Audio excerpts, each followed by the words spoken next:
mami. Ayan, mga mami mayan. Alam niyo ba na napakaganda talaga ng Saudi Arabia? Hindi lang ito isang disyerto, kundi maraming mga creation ang Saudi government para maging maganda ang kanilang lugar at maraming tao ang bibisita. Ayan, isa ito sa mga magagandang tanawin na makikita nyo. At may mga rides. Alam nyo ba yung daan na yan? Yan ang tinatawag na tubugan rides. At mag-i-enjoy kayo. Kaya kung bibisita kayo ng Saudi Arabia, ayan, bisitahin nyo ang mga magagandang tanawin nila dahil I'm sure magiging masaya kayo sa pupuntahan ninyo. 'Di ba? Ang akala lang kasi ng lahat na ang Saudi ay isang disyerto. No, no, no, no. Dahil meron din silang tinatawag na Prince Huzam Park. Ayan.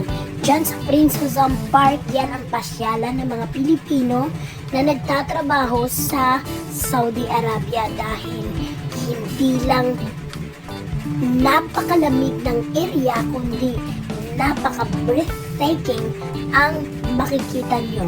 Ayan, nakita nyo ngayon maraming mga Pilipino na namamasyal dyan dahil once in a lifetime lang ang pagkakataon na makita nyo ang lugar na yan. So sa mga workers na nandyan sa Saudi Arabia, especially sa aking mga kasamahan sa International Medical Center ng mga nurses, ayan, dyan tayo namamasyal. And for me, it's only a memories now dahil andito na ako sa Davao City. So, sa ating memories na lang lahat ng yan. So, pag napasyal kayo sa isang lugar, guys, make sure na madalaw ninyo ang napaka mga breathtaking na lugar na pupuntahan ninyo dahil sa tagal-tagal ng panahon, magiging isa na lang itong memories in our life. So nakita nyo, super ganda.